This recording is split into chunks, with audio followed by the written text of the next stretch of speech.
ଏ ଆମ ସପ୍ତମ ଶ୍ରେଣୀ ସାହିତ୍ୟର ଜାତୀୟ ପକ୍ଷୀ ଏକ ସୁନ୍ଦର ବିଷୟ ତାର ଆଜି ଆମେ ଅଭ୍ୟାସ ପ୍ରଶ୍ନପତ୍ର କରିବା।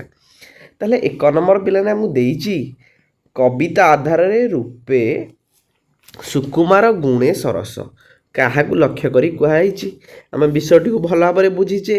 ରୂପେ ସୁକୁମାର ଗୁଣେ ସରସ ମୟୂରକୁ ଲକ୍ଷ୍ୟ କରି କୁହାଯାଇଛି। ନେକ୍ସଟ 2 ନମ୍ବର ଭାରତର ଗୁଣ ଗର୍ବ ସାହସ ଶକ୍ତି ତଥା ମୈତ୍ରୀ ଭାବ କାହା ପାଖରେ ଠୁଳ ହୋଇ ରହିଛି? ମୟୂର ପାଖରେ, କାରଣ ସେ ଆମର ଜାତୀୟ ପକ୍ଷୀ। 3 ନମ୍ବର ଆକାଶେ ବସିଲା ଜଳଦ ମେଳା ବିଜୁଳି ତହିଁରେ ରଚିଲା ଖେଳା। ଏହି ପଂକ୍ତିଟିରେ କେଉଁ ଋତୁର କଥା କୁହାଯାଇଛି? ବର୍ଷା ଋତୁର କଥା କୁହାଯାଇଛି। ନେକ୍ସଟ ଆମେ ମେଳ ଖୁଆଇବା, ବୁଝିହେଲା? ତାହେଲେ ସତ ସୁଷମାକୁ ଯାଉଛି ଦଳି କ'ଣ ହବ କହିଲ ଦେଖିଆ? ତାହେଲେ ଦେଖ ପିଲାମାନେ, ସତ ସୁଷମାକୁ ଯାଉଛି ଦଳି ଶହ ଶହ ସୌନ୍ଦର୍ଯ୍ୟକୁ ଟପି ଯାଉଛି।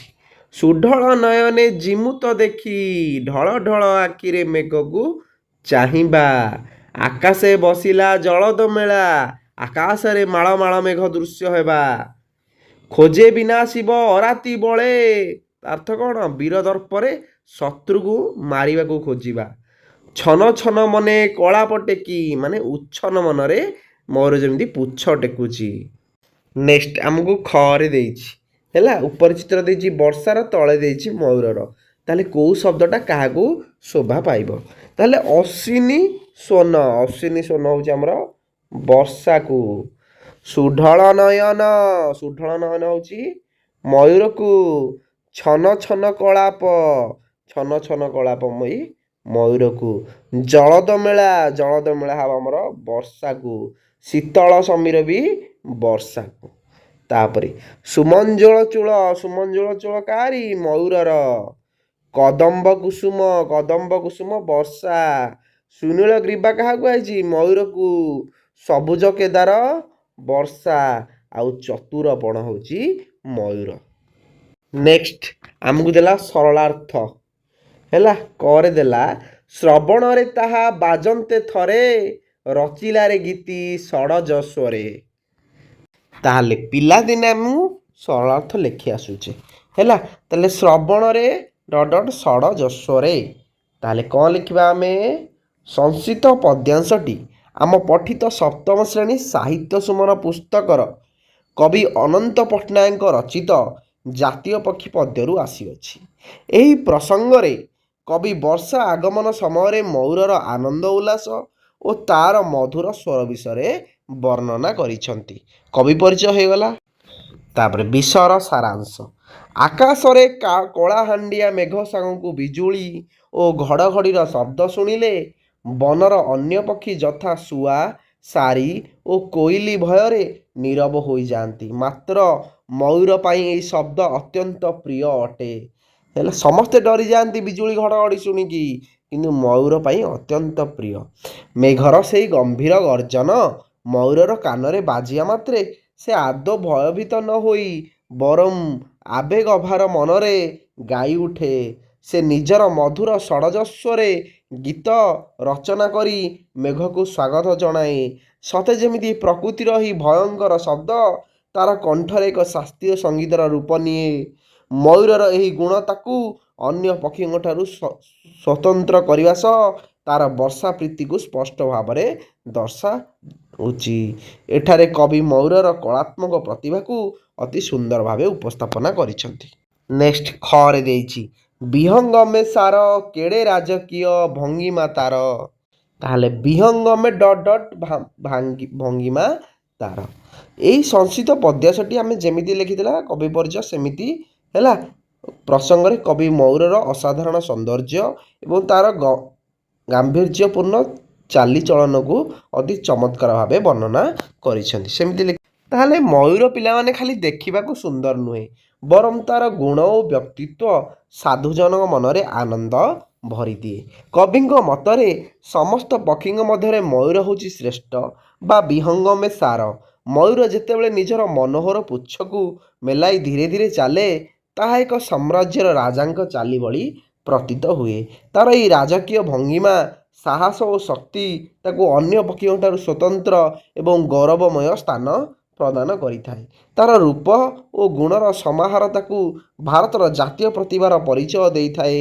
ମୟୂରର ଏହି ଗରିମାମୟ ବ୍ୟକ୍ତିତ୍ୱକୁ କବି ଏଠାରେ ରାଜକୀୟ ବୋଲି ସମ୍ବୋଧନ କରିଛନ୍ତି।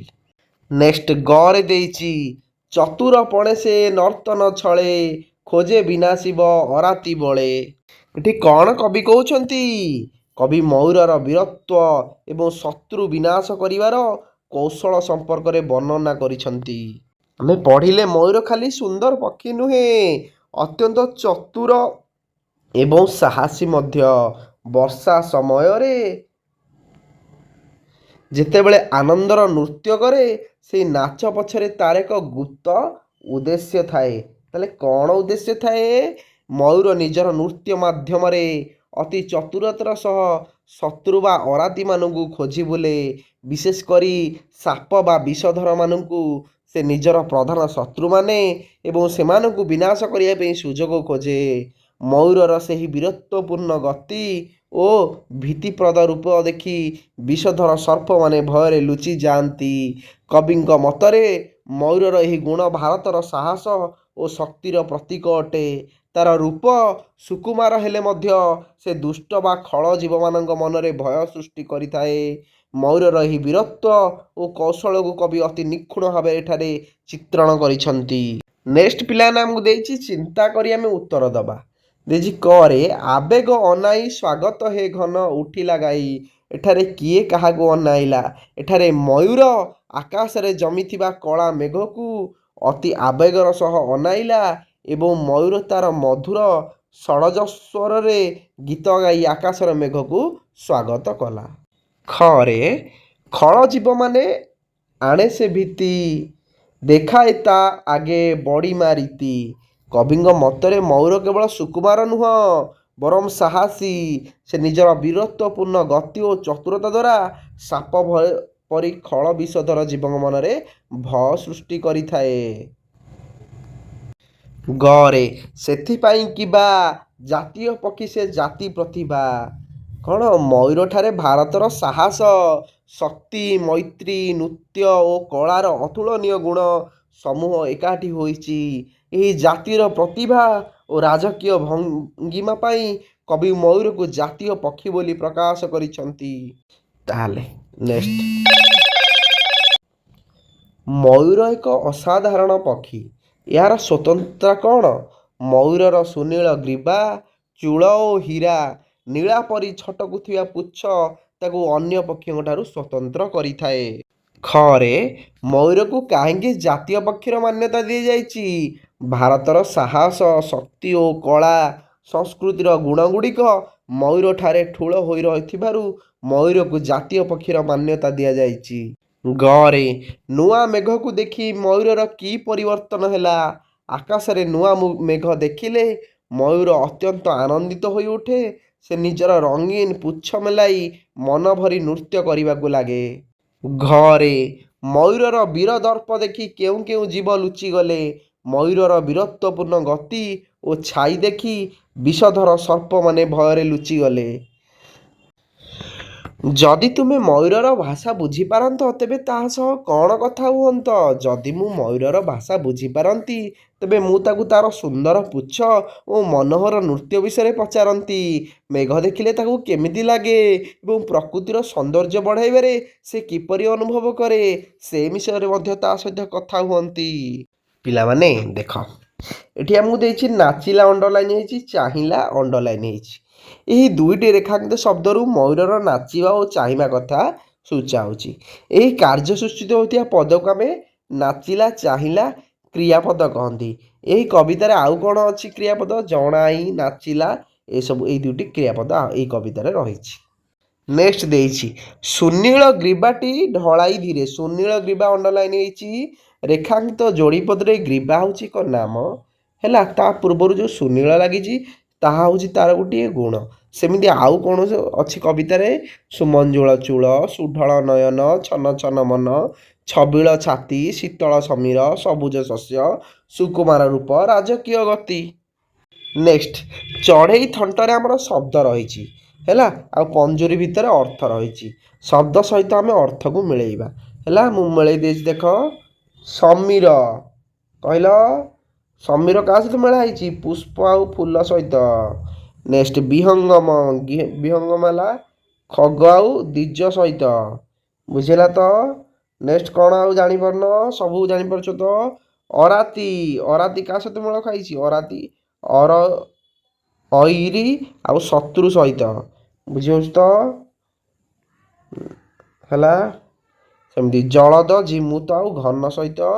କୁସୁମ, କୁସୁମ ତ ଫୁଲ ତମେ ଜାଣିଛ। ଅସନିୟଥ ବଜ୍ର ବା ଘଡ଼ଘଡ଼ି। ବିଷୟଟିର ଅଭ୍ୟାସ ସରିଲା। ବୁଝିହେଲା? ଯଦି ତୁମକୁ ଭିଡ଼ିଓଟି ଭଲ ଲାଗିଲା ଚ୍ୟାନେଲକୁ ସବସ୍କ୍ରାଇବ୍ କରିଦେବ, ଲାଇକ୍ କରିଦେବ ଏବଂ କ'ଣ ସାଙ୍ଗମାନଙ୍କ ପାଖକୁ ଭିଡ଼ିଓଟି ସେୟାର କରିଦେବ। ଧନ୍ୟବାଦ ପିଲାମାନେ।